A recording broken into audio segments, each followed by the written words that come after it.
Quick commerce, it honestly feels like magic, right? You tap a button on your phone and somehow groceries show up at your door in, 10 or 15 minutes? It's wild. But the big question is, how does that magic actually make money? Is it even possible? Well, today we're going to pull back the curtain and really dig into the hidden economics of this whole industry. And here's the trick. We're going to do it by focusing on just one single order. So, if you're a CEO in this space, I bet this is the big blinking question you see on your dashboard every single morning. Are we profitable? It feels like the most important question in the world, doesn't it? But, and this is a big but, I'm here to argue that focusing on overall company profitability first, it's actually a trap. It can totally hide what's really going on, both the good and the bad, deep inside the business. And this right here, this is the huge mental shift we need to make. You see, most people get lost in the forest of company-wide averages. What's our average profit margin? What's our average order value? But the best operators, they don't do that. They zoom way in. They focus on a single tree. They become obsessed with a much simpler, but way more powerful question. Is the next order that comes in going to make us money, or is it going to lose us money? Okay, so this is really the key to the whole thing.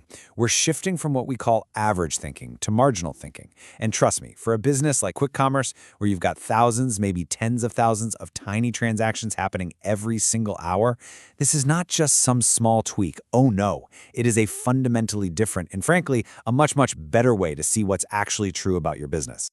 So, what exactly is this marginal thinking thing? It's actually pretty simple.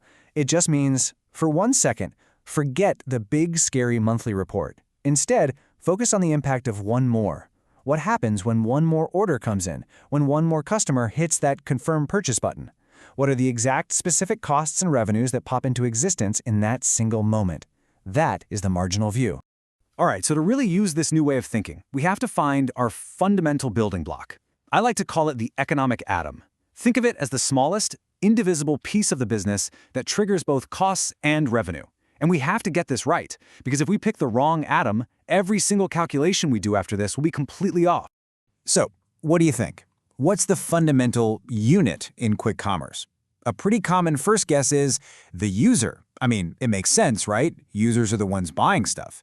But is the user really the right unit to analyze when we're talking about the hard economics of the business? Let's put that idea to the test. Okay, for something to be our economic atom, it really needs to pass 3 simple tests. 1. Is it repeated? Does it happen over and over again? 2. Is it comparable? Can we look at one and fairly compare it to another? And 3. Is it incremental? Does each one directly add to the business? And when you look at it this way, the user just fails. I mean, think about it. One user might place a tiny 200 rupee order one day and a massive 2,000 rupee order the next. They're not comparable at all. But an order is perfect.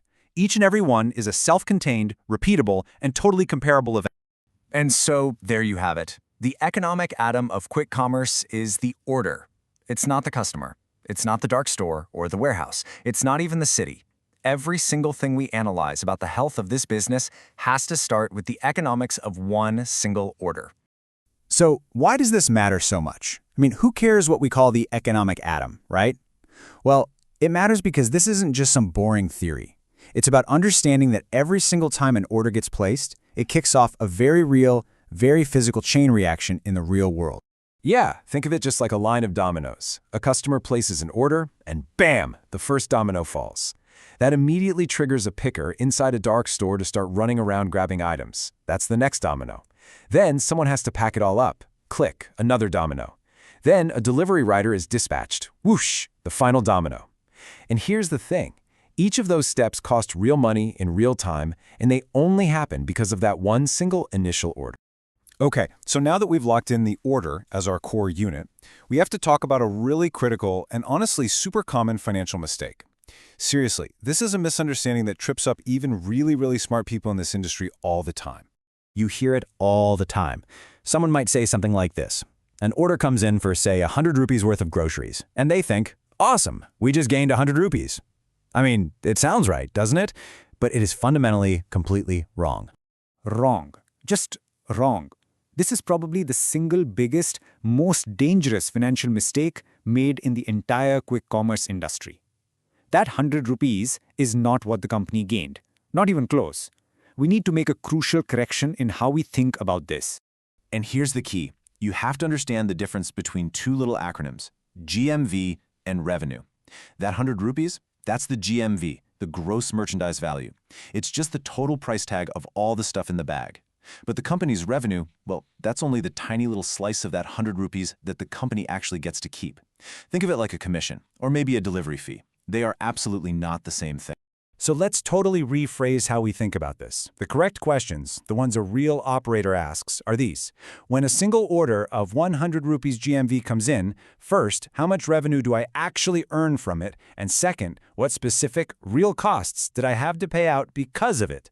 Answering those two questions, that is the absolute heart of unit economics. And this is why we call it the foundation. I mean, look at this. The entire business is built up literally brick by brick, or in this case, order by order. And if the economics of that foundational layer, that single order, are bad, well, the whole structure you build on top of it is just destined to crumble. So here's how to think about the whole system the right way. The order, that's your primary economic unit. That's where you look for profit. The store, that's a unit of capacity. It just tells you how many orders you can physically handle. The city is your unit of scale. And the user is a unit that tells you about the quality of your demand. But no matter what you're analyzing, the economics, they always start at the order level. And all of this, it leads us to what is probably the single most important sentence in this entire explainer. I really want you to let this one sink in for a second. If you don't understand the economics at the order level, then every single higher level number you look at, your store profitability, your city's performance, the entire company's financial statements, all of it is fundamentally lying to you. So, I'm going to leave you with this question. It doesn't matter if you're running one of these businesses, investing in one, or if you're just a customer. The next time an order is placed, don't just think about the total on the screen. Ask yourself this. Is this one order, this single economic atom, is it a good one or is it a bad one? Because that right there is the only question that truly matters.